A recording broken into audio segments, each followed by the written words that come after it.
साथियों, जय हिंद। स्वागत है आप सभी का ग्लोबल मैथमेटिक्स क्लासेस पर। साथियों, आज का वीडियो बेसिक मैथमेटिक्स का लेक्चर नंबर 5 होने वाला है। इस लेक्चर में हम लोग लेक्चर 2, लेक्चर 3 और लेक्चर 4 में जो जो कॉन्सेप्ट बताए गए थे उसका प्रैक्टिस होगा इस लेक्चर में। ठीक है, जैसा कि आपको सवाल दिख रहा होगा। इसके पहले हमने लेक्चर 2 में, लेक्चर 3 में, लेक्चर 4 में जो जो कॉन्सेप्ट पढ़ा उसका मैं एक क्विक रिवीजन करा दूंगा। उसके बाद इन सवालों को हम लोग सॉल्व करेंगे। ठीक है, तो चलिए रिवीजन शुरू करते हैं। थोड़ा सा रिवीजन #1 में हम लोग देखेंगे लेक्चर 2 में जो हमने आपको सिखाया था उसका रिवीजन करते हैं। देखिए, किसी भी संख्या n, कोई भी संख्या को मैंने n माना, यदि उसके आगे प्लस का चिन्ह है तो ये संख्या धनात्मक मानी जाएगी। यदि किसी संख्या के आगे कोई भी चिन्ह नहीं है तो यहाँ प्लस माना जाएगा। कहने का मतलब ये संख्या धनात्मक मानी जाएगी। दूसरी बात, यदि किसी संख्या के आगे माइनस का चिन्ह है तो वो संख्या ऋणात्मक मानी जाएगी। मैंने आपको लेक्चर 2 में ये सिखाया था। उसके बाद मैंने बताया था आपको सवाल में यदि प्लस दिखा रहा है तो आप उसको कमाई समझिए या बचत समझिए, और माइनस दिखे तो आपको कर्ज समझना है या खर्च समझना है। ठीक बात है। दूसरा बात, चिन्हों का गुना हमने सिखाया था। जब प्लस को प्लस से गुना करते हैं तो आंसर प्लस आता है, माइनस को माइनस से गुना करते हैं तो प्लस आता है, प्लस को माइनस से गुना करते हैं तो माइनस आता है, और माइनस को प्लस से गुना करते हैं तो माइनस आता है। एक जुगाड़ बताया था मैंने, चिन्ह सेम है तो आंसर प्लस, चिन्ह डिफरेंट है तो माइनस। ये वाला चीज, यही जुगाड़ भाग में भी काम करता है। देखिए तो, जोड़ भागा जोड़ यानी plus divide plus, answer plus, minus divide minus plus, plus divide minus minus, minus divide plus minus. Revision हो गया होगा। सवालों पर चलते हैं हम लोग। 1 नंबर को सॉल्व करते हैं। देखिए, 3 के आगे कुछ नहीं है तो प्लस है, मैंने बताया।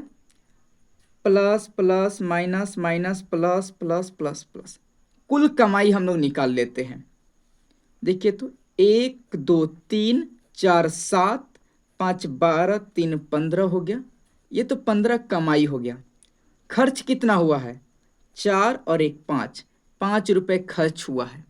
15 कमाई है, 5 खर्च हुआ। अभी भी आप 10 रुपये प्लस में है, यानी +10 इज द राइट आंसर। आगे प्लस लिखिए या ना लिखिए, कोई दिक्कत वाली बात नहीं है। आगे चलिए बी नंबर सवाल में। 16 के आगे कुछ नहीं तो प्लस है, समझ गए होंगे, मैं बार बार नहीं लिखूंगा। जुड़िए, 11 9 20, 16 20 36 होता है, प्लस में 36 यानी 36 रुपये कमाई है। और देखिए तो 26 10 36, 36 रुपये कमा रहे थे, 36 रुपये खर्चा कर दिए, आपके पास बचा क्या? 0। कोई दिक्कत नहीं। अगला सवाल चलिए। 110 2 112, और 112 + 24 136 प्लस में। अरे हाँ या ना? कोई दिक्कत? 12 24 कितना होता है? 36 होता है, और 136 हो गया। कर्ज कितना है? 36 5 41, 41 रुपये आप कर्ज में है। 136 कमा रहे हैं, 41 कर्ज है। कहने का मतलब अभी भी आप 95 रुपये प्लस में है, यानी 95 रुपये आपकी बचत है। हाँ या ना? बिल्कुल सही। जोड़ घटा तो आता है ना, 36 में 41 घटा दीजिए, जिसका चिन्ह बड़ा है वो भी दे दीजिए, ये भी तरीका है।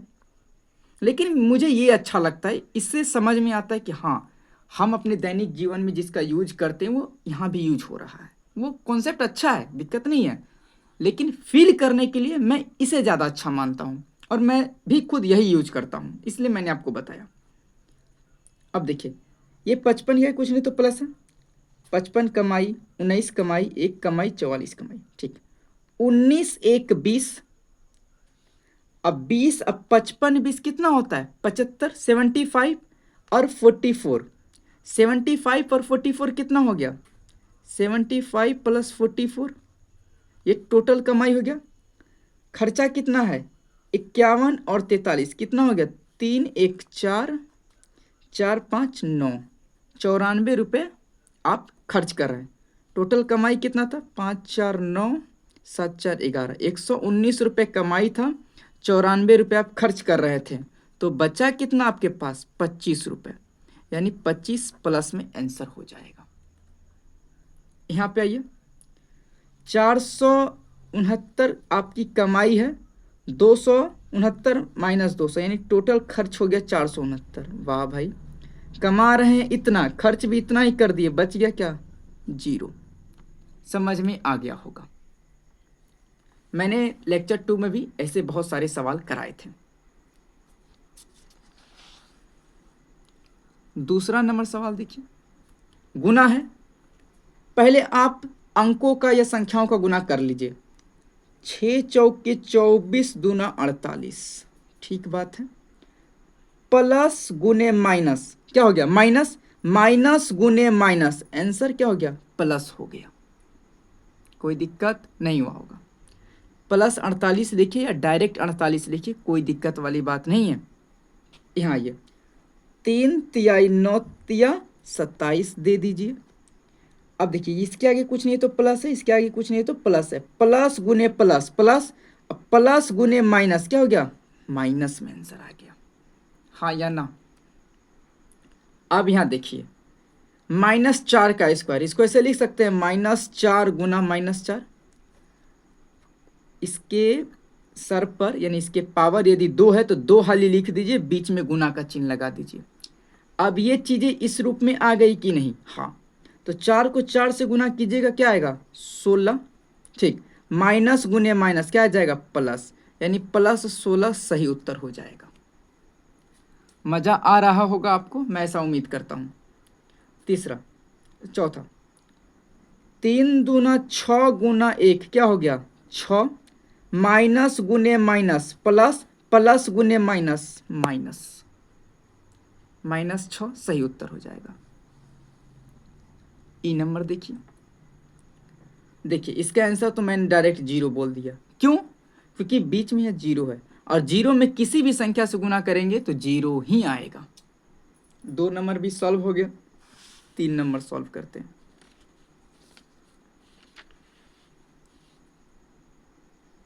देखिए तो 65 है, ऊपर 65 है, नीचे 5 है। 65 के आगे कुछ नहीं तो प्लस है, ठीक। चिन्ह का हमने काम कर दिया। 5 से इसको भाग दीजिए, 65 को 13 बार में 13 लिख दीजिए। चिन्ह डिफरेंट है, आंसर माइनस होगा। ये देखिए इसके आगे कुछ नहीं है तो प्लस है, इसके आगे भी कुछ नहीं है तो प्लस है। ये इसको काट देगा 22 मरतबा, 22 दे दिए। जब प्लस को प्लस से भाग देंगे तो क्या होगा, चिन्ह सेम है तो आंसर प्लस में, प्लस लिखिए या नहीं लिखिए बात सेम है। कुछ नहीं तो आगे प्लस है। 7 8 56, 8 दे दीजिए। चिन्ह का डिफरेंस है माइनस प्लस, इसलिए आंसर माइनस में। इसको देखिए प्लस माइनस है, यहाँ प्लस है, आंसर माइनस में आएगा, चिन्ह डिफरेंट है तो। अब इसको इससे कटाइए, 3 का से कटाइएगा, 20 तिहाई 60, 2 उतर गया 6, 3 8 24, 2 2 3 7 21 हो गया कि नहीं, 3 7 21, 2 2 21, फिर से मुझे भाग दें, 60 हो गया, 20 तिहाई 60, कोई दिक्कत नहीं। 2 6 3 8 24, 2 2 21, 1 11 उतरा, 3 तिहाई 9, 2 उतरा, 3 7 21, यानी 20 87 37, इकाई दहाई सैकड़ा हजार 10,000 लाख, 2,87,037, 2,08,737, 2,08,737 इसका सही उत्तर हो जाएगा। आगे चलिए, ये देखिए कुछ नहीं है तो प्लस, चिन्ह डिफरेंट है, आंसर माइनस में आएगा। 9 तिया 27 यानी -300 सही उत्तर हो जाएगा। कोई दिक्कत, हाँ या ना, नहीं हुआ होगा। तब बढ़ते हैं अगले रिवीजन पर। रिवीजन हैशटैग 2 में हम लोग लेक्चर 3 और लेक्चर 4 को रिवीजन करेंगे। ध्यान से देखिए, अंक 0, 1, 2, 3, 4, 5, 6, 7, 8, 9 को अंक कहते हैं। सबसे बड़ा अंक 9 होता है, सबसे छोटा 0 होता है, और गणित में अंकों की संख्या 10 होती है। और इन्हीं अंकों से संख्याओं का निर्माण होता है कुछ इस प्रकार से। संख्या के गुणों को देखा जाए तो किसी भी संख्या को 0 से गुना करते हैं तो 0 आता है, संख्या में 0 से भाग देते हैं तो आंसर अनंत आता है, और 0 में किसी संख्या से भाग देते हैं तो आंसर 0 आता है। उसके बाद लेक्चर 4 का ये कॉन्सेप्ट है, 3 में ही बताया था इन तीनों को, पूर्ण, पूर्णांक, पूर्ण और प्राकृतिक संख्या को। देख लीजिए, मैं सारा करा दे रहा हूँ। माइनस अनंत से लेकर धनात्मक अनंत तक जितनी भी संख्याएं आती हैं पूर्णांक कहलाती है, इंग्लिश में इसको इंटीजर कहते हैं। 0 से लेकर धनात्मक अनंत तक जितनी भी संख्याएं आती हैं पूर्ण संख्या कहलाती है, इंग्लिश में इसको होल नंबर कहते हैं। उसके बाद धनात्मक 1 से लेकर धनात्मक अनंत तक जितनी भी संख्याएं आती है प्राकृतिक संख्या कहलाती है, इंग्लिश में इसको नेचुरल नंबर कहते हैं। सम संख्या, वैसी प्राकृतिक संख्या जो 2 से पूरी तरह कट जाती है सम संख्या कहलाती है, इंग्लिश में इसको इवन नंबर कहते हैं। शून्य को भी सम संख्या माना गया है। विषम संख्या, वैसी प्राकृतिक संख्या जिसमें 2 से भाग न लगे, ये सभी है 1, 3, 5, 7, 9, 11, 13, 15, 17, 19, 21, 23 सभी संख्या। भाज्य संख्या है, भाज्य संख्या और अभाज्य संख्या। भाज्य संख्या किसे कहेंगे? वैसी प्राकृतिक संख्याएं जिसके गुणनखंडों की संख्या 2 से ज़्यादा हो।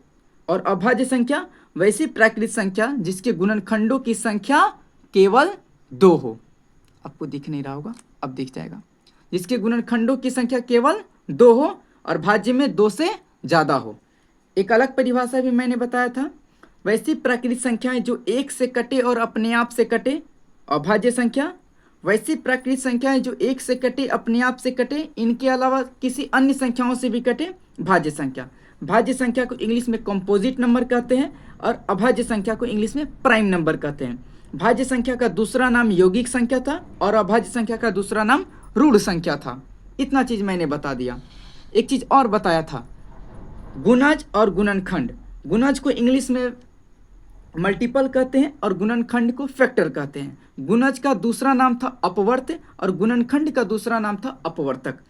गुणनखंड और गुणज को एक ही एग्जाम्पल से समझिए, ध्यान से सुनिए। यदि मैं खुद को एक संख्या मान रहा हूं, मैं खुद को एक संख्या मान रहा हूं, तो मैं जिस जिस संख्या को काट दूंगा वो हमारा गुणज होगा, और जिस जिस संख्याओं से मैं खुद कट जाऊंगा वो सब हमारा गुणनखंड होगा। उम्मीद है आप समझ गए होंगे। Revision complete. साथियों, अब सवालों को सॉल्व करते हैं, वक्त जाया नहीं करते हैं। चलिए बताइए, पहला सवाल, सभी अंकों का योग कितना होगा? सभी अंकों का योग कितना होगा? कहने का मतलब मैं पूछ क्या रहा हूं, सुनिए। सभी अंक कौन कौन? 0 + 1 + 2 + 3 + 4 + 5 6 7 8 + 9, यही मैं पूछ रहा हूं। तो देखिए, 9 1 10, ये 10 20 30 7 37 3 40 5 45 + 0 क्या हो गया? 45। सभी अंकों का योग कितना होता है? 45 होता है। गणित में 10 अंक है और उन्हीं अंकों का योग कितना होता है? 45 होता है। ठीक बात है। सभी अंकों का गुणनफल कितना होगा? आप बना सकते हैं तो वीडियो को रोकिए और सॉल्व कीजिए। यदि नहीं बना सकते हैं तो ध्यान से सुनिए। सभी अंकों का गुणनफल कितना होगा? मैंने बोल दिया 0। क्यों? क्योंकि यदि इन सभी को मैं गुना करूंगा, कोई संख्या आएगा और इसको हम इस 0 से गुना करेंगे तो आंसर क्या आएगा? 0 ही आएगा। इसलिए मैंने डायरेक्ट ही 0 लिख दिया। कैसा लगा? अच्छा लगा होगा। आगे चलिए। बोला है 5 अंकों की सबसे छोटी संख्या बताइए। मैंने बताया था जब भी सबसे छोटी पूछे 1 लिखिए। कितना अंक पुराना है? 5 अंक। 4 को 0 बैठा दीजिए। 2 3 4, ये 5 अंकों की सबसे छोटी संख्या हो गई। ठीक। चौथा प्रश्न देखिए, 3 अंकों की सबसे बड़ी संख्या। 3 को 9 लिख दीजिए, है या नहीं? अच्छा, 5वां सवाल देखिए, थोड़ा सा इसमें लोचा किया है। क्या लोचा है, ध्यान से देखिए। 3 अंकों की सबसे छोटी एवं 2 अंकों की सबसे बड़ी संख्या का अंतर बताइए। पहला है 3 अंकों की सबसे बड़ी संख्या, ये। उसके बाद 2 अंकों की सबसे छोटी संख्या 10। इसका मुझे क्या बताना, अंतर बताना है। कितना हो जाएगा, 989 हो जाएगा कि नहीं। ये हमारा आंसर हो गया। 3 अंकों की सबसे बड़ी संख्या और 2 अंकों की, ओह सॉरी मैं क्वेश्चन ही नहीं समझ पाया, उल्टा उल्टा बोल दिया। बोला है 3 अंकों की सबसे छोटी संख्या 100 हो जाएगी और 2 अंकों की सबसे बड़ी संख्या 99 हो जाएगी, हाँ या ना। आंसर क्या हो जाएगा, 100 में 99 जाएगा, 1 बचेगा, ये उत्तर हो जाएगा। मैंने बड़ा छोटा उल्टा पढ़ दिया साथियों, माफ़ी चाहेंगे इसके लिए। 6 नंबर प्रश्न देखिए। 3, 4, 5 अंकों से बनी सबसे बड़ी संख्या क्या होगी। तो इसके लिए क्या करना होता है, जो सबसे बड़ा होता है उसको पहले लिखिए, इसके बाद 4 और इसके बाद 3, यानी बड़े से छोटे की ओर चलना है। इन तीनों से सबसे बड़ी संख्या यही बन सकती है और इसके अलावा कुछ नहीं बन सकता है। किससे, इन तीनों अंकों से। अच्छा, इनसे सबसे छोटी संख्या क्या होगी, बस इसको पीछे से लिख दीजिए। बड़ा से 5, 4, 3 था, ये बड़ा था, छोटा करना है, पीछे से शुरुआत कर दीजिए, 3, 4, 5। कोई दिक्कत नहीं हुआ होगा।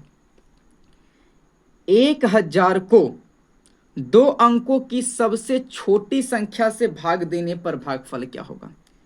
1000 को 2 अंकों की सबसे छोटी संख्या यानी 10 से भाग देने पर भागफल क्या होगा, 100 होगा भाई।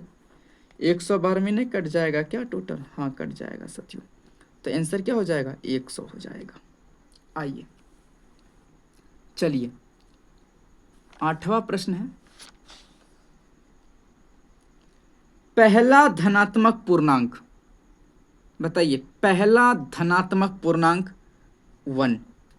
0 नहीं बोलिएगा, 0 ना तो धनात्मक है ना ऋणात्मक है। हमने क्या पूछा है, धनात्मक पूछा है, तो 1 यानी +1 इज द राइट आंसर। ठीक, बोला है प्रथम 5 धनात्मक पूर्णांकों का योगफल। प्रथम 5 धनात्मक, तो 1 + 2 + 3 + 4 + 5, इनका योग क्या हो जाएगा, 5, 4, 9, 1, 10, 3, 13, 2, 15। 15 हो जाएगा साथियों। बढ़ते हैं अगले सवाल पर। प्रथम 5 पूर्ण संख्याएं कौन कौन है। प्रथम 5 पूर्ण संख्याएं 0, 1, 2, 3, 4, ये प्रथम 5 पूर्ण संख्याएं। ठीक, प्रथम 3 विषम संख्या 1, 3 और 5। प्रथम 4 सम संख्या का योग क्या होगा। प्रथम 4 सम संख्या का योग क्या होगा, 2 + 4 + 6 + 8, 6, 4, 10, 8, 18, 2, 20, सही उत्तर हो जाएगा। 2 अंकों की सबसे बड़ी सम संख्या क्या होगी। 2 अंकों की सबसे बड़ी सम संख्या होगी साथियों 98। क्या होगी, 98। 2 अंकों की सबसे छोटी विषम संख्या 11। साथियों आप बताइए, 2 अंकों की शुरुआत 10 से होती है और 99 तक जाके खत्म होती है, हाँ या ना। 2 अंकों की सबसे बड़ी सम संख्या 99 कट रहा है, नहीं इससे छोटा ही होगा 98, हाँ 98 कट रहा है, और जो कि 2 अंक की सबसे बड़ी सम संख्या, इसलिए 98 बोला। और बोला 2 अंक की सबसे छोटी विषम संख्या 10 तो सम है, इसके बड़ा 11, 11 विषम है, इसलिए मैंने 11 दिया। आगे चलिए, 3 अंकों की सबसे छोटी सम संख्या 100, हाँ या ना। 3 अंकों की सबसे छोटी सम संख्या, 3 अंक की शुरुआत 100 से होती है और 999 तक जाके रुकती है, तो सबसे छोटी यही हुआ। क्या ये सम है, हाँ तो है। तो देखिए 3 अंकों की सबसे छोटी सम संख्या 100 हो गई। आगे आइए, 3 अंकों की सबसे बड़ी विषम संख्या। 3 अंकों की सबसे बड़ी विषम संख्या, ये खुद हो जाएगा, ये 2 से पूरा पूरा नहीं कट रहा, इसलिए 999 इज द राइट आंसर। आइए अगला सवाल। सबसे छोटी प्राकृत संख्या एक। शुरुआत एक से ही ना होती है, तो सबसे छोटी प्राकृत संख्या एक। ठीक बात है। बोला प्रथम 10 प्राकृत संख्याओं का योग क्या होगा, बताइए। तो 1 + 2 + 3 4 5 6 7 8 9 + 10।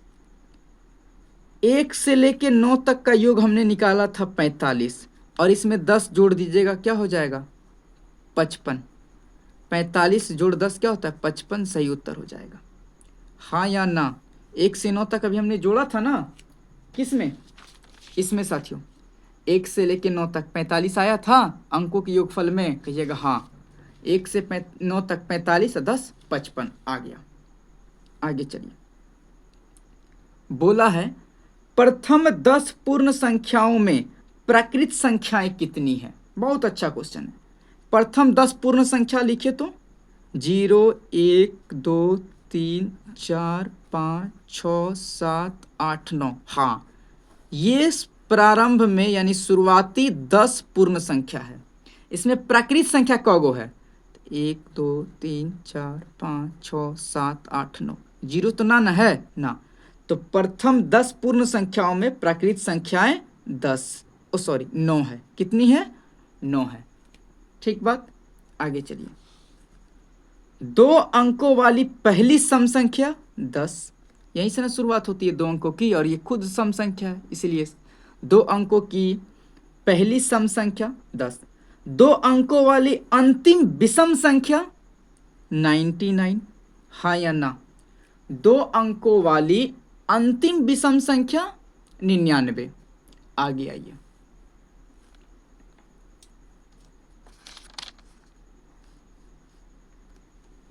उसके बाद 2 अंकों वाली सबसे छोटी भाज्य संख्या। 2 अंकों वाली सबसे छोटी भाज्य संख्या साथियों 10 है। 2 4 6 8 9 ये सब तो एक अंक का था, इसके आगे 10 भाज्य संख्या है, और सबसे छोटा है, कैसा छोटा? 2 अंकों का। 2 अंकों की सबसे छोटी संख्या 10 है ना, और ये सम भी है, भाज्य भी है, इसीलिए एकमात्र सम संख्या जो अभाज्य है, मैंने बताया था 2 एकमात्र सम संख्या है जो कि अभाज्य है। उसके बाद प्रथम 5 अभाज्य संख्याओं को लिखिए। लिखते हैं 2 3 5 7 और 11। ये प्रथम 5 अभाज्य संख्याएं हैं। आइए। बोला प्रथम 5 भाज्य संख्याओं को लिखिए। क्या हो जाएगा? 4 6 8 9 और 10। ये प्रथम 5 भाज्य संख्याएं हैं। उसके बाद 5 के प्रथम 5 गुणज लिखें। तो 5 10 15 20 और 25। ये सभी संख्याएं 5 से कटती हैं कि नहीं, यानी 5 इसको काट रहा है कि नहीं? हाँ, तो ये सब क्या है? 5 के गुणज हैं। 5 ही पूछा है, प्रथम 5, तो प्रथम 5 यही हो जाएंगे। बढ़ते हैं अगले सवाल पर। अगला सवाल है किसी भी संख्या के अधिकतम कितने गुणज संभव हैं? बताइए। किसी भी संख्या के अधिकतम कितने गुणज संभव है? तो सही उत्तर हो जाएगा अनंत गुणज संभव है। मैंने बताया था वीडियो में। यदि आपने वीडियो को ध्यान से देखा है तो आपको लगेगा कि हम बहुत धीमा सॉल्व करवा रहे हैं। आप हमसे ज़्यादा फास्ट कर सकते हैं। आइए, सवाल है 20 के कितने गुणनखंड हैं? चलिए देखते हैं। 20 जो है 1 से कट रहा है कि नहीं? हाँ, कट रहा है। 2 से भी कट रहा है, ठीक। 3 से ना, 4 से हाँ, 5 से भी कट रहा है, 6 से ना, 6 3 18 ना, 7 से 21 ना कट रहा है, 8 से 8 16 24 नहीं, 9 से नहीं, 10 से हाँ कट रहा है, 11 से भी नहीं, 12 13 26 14 दूना 28 नहीं हो रहा है, यानी अब डायरेक्ट 20 से ही कटेगा। यानी यही सब क्या है? 20 के गुणनखंड है। मैं ऐसा इसलिए कर रहा हूँ कि ताकि आप भी मेरी तरह सोचिए। मैं तो डायरेक्ट ही निकाल सकता हूँ कितना निकलेगा, लेकिन मेरे डायरेक्ट निकालने से आपका भला नहीं होगा। अभी आप सोचना मैं आपको सिखा रहा हूँ। किसी दिन आप लोग इसको बिना सोचे आंसर बताइएगा, लेकिन पहले थोड़ा दिमाग चलाइए, मैं सिखाऊंगा। आगे चलिए। अब #2 में देखिए, हाँ या ना में आपको उत्तर देना है। कहने का मतलब ये स्टेटमेंट सही है, हाँ या ना। पढ़ते हैं स्टेटमेंट क्या दिया है। सभी प्राकृत संख्याएं पूर्ण संख्याएं हैं। हाँ, सभी प्राकृत संख्या पूर्ण संख्याएं। क्यों? क्योंकि प्राकृत संख्या तो 1 से शुरू होती है, पूर्ण संख्या तो 0 से शुरू होती है, इसलिए सही बात है। यानी यह स्टेटमेंट सही है, हम इसमें हाँ कहते हैं। शून्य एक प्राकृत संख्या है। हम जानते हैं कि प्राकृत संख्या तो 1 से शुरू होती है, शून्य का तो कोई नामो निशान नहीं है, मतलब ये स्टेटमेंट गलत है और इस स्टेटमेंट में हमारा ना रहेगा। हम इस स्टेटमेंट से सहमत नहीं हैं। अच्छा, किसी भी संख्या के यूनिवर्सल फैक्टर 2 होता है ना?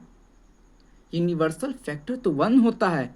1 जो है किसी भी संख्या को काट रही है, 2 ना होता है, यानी यह स्टेटमेंट भी गलत है, इसलिए हमारी इससे नाराजगी रहेगी। ठीक, चौथा नंबर देखिए, अभाज्य संख्याओं के गुणनखंडों की संख्या 2 होती है। हाँ, जो 1 से कटे और अपने आप से कटे अभाज्य संख्या, कहने का मतलब अभाज्य संख्याओं के गुणनखंडों की संख्या 2 होती है। ये स्टेटमेंट बिल्कुल सही है, इसमें हमारी हाँ में हाँ है। आगे चलिए, 5वां नंबर देखिए, भाज्य संख्याओं के गुणनखंडों की संख्या कम से कम 3 होनी चाहिए। भाज्य संख्याओं के गुणनखंडों की संख्या कम से कम 3 होनी चाहिए। यह स्टेटमेंट बिल्कुल सही है, इस बात में हम हाँ कहते हैं। क्यों कहते हैं? साथियों, 2 गुणनखंड होगा, यदि गुणनखंडों की संख्या 2 रही वो तो अभाज्य हो गया, और यदि 2 से थोड़ा सा भी ज़्यादा हो गया यानी 3 हो गया तो तुरंत भाज्य की कैटेगरी में चला जाएगा कि नहीं? यही ने बोला है, इसलिए स्टेटमेंट बिल्कुल सही है। अगला सवाल देखिए, 9 सबसे छोटा विषम भाज्य संख्या है। बिल्कुल हाँ, मैंने यह बात कराया भी था। सबसे छोटा विषम भाज्य संख्या 9, सबसे छोटा विषम भाज्य संख्या 9। इसके पहले 4, 6, 8 आए, ये तीनों सम हैं, लेकिन शुरुआत 9 से ही हुई जो विषम है और भाज्य है। आगे आइए, 1 के केवल 1 गुणनखंड हैं। हाँ भाई, 1 तो केवल अपने आप से ही कट रहा है, कहने का मतलब 1 से खुद से कट रहा है, इसलिए यह स्टेटमेंट भी बिल्कुल सही है, हमारी हाँ है इसमें। 8वां प्रश्न देखिए, 8वां प्रश्न है, सभी पूर्ण संख्याएं पूर्णांक नहीं है। अरे भाई, ये कहाँ से हो गया? सारी संख्या रेखा पूर्णांक है और पूर्ण संख्या उसी के अंतर्गत आती है। हम ये कैसे कह सकते हैं सभी पूर्ण संख्या पूर्णांक नहीं है? यह स्टेटमेंट गलत है, हमारी इसमें ना है। 9वां प्रश्न देखिए, 7 का एक गुणज 154 है। बताइए तो। गुणज देखने के लिए क्या करते हैं हम लोग? इसको इससे काटते हैं, यानी इसको भाग देते हैं। देखिए तो, 7 दूना 14, 7 दूनी 14, हाँ 22 बार में कट रहा है, मतलब 154 जो है 7 का गुणज है, इसमें हमारी हाँ है। समझ में आया कि नहीं? जैसे मैंने बोला 4 जो है 2 का एक गुणज है। कैसे मैंने बोला? 2 इसको काट दे रहा है 4 को 2 बार में, इसीलिए 7 भी 154 को 22 बार में काट रहा है, मतलब 154 जो है 7 का एक गुणज है। लास्ट प्रश्न है, 1 से 10 के बीच 4 भाज्य संख्याएं हैं। यह बात सही है कि गलत है? बताइए, बोलिएगा। सबसे छोटी भाज्य संख्या 4, फिर 6, फिर 8, फिर 9, उसके बाद तो 10 आएगा ना। यही बात, यही चारों है। हाँ, ये कथन बिल्कुल सही है, इसमें हमारी हाँ है। साथियों, प्रश्न कंप्लीट हो गए। उम्मीद करते हैं आपको यह प्रैक्टिस सेशन काफ़ी अच्छा लगा होगा। मुझे भी कराने में ये जो है बहुत अच्छा लगा। आपको यह वीडियो फास्ट लगा होगा, स्लो करके देख लीजिएगा, स्लो लगा होगा फास्ट करके देख लीजिएगा। बाकी चीज़ें आपके हाथ में। आप इसको ज़्यादा से ज़्यादा शेयर कीजिए और मन लगा कर पढ़िए। तब तक के लिए जय हिंद, जय भारत।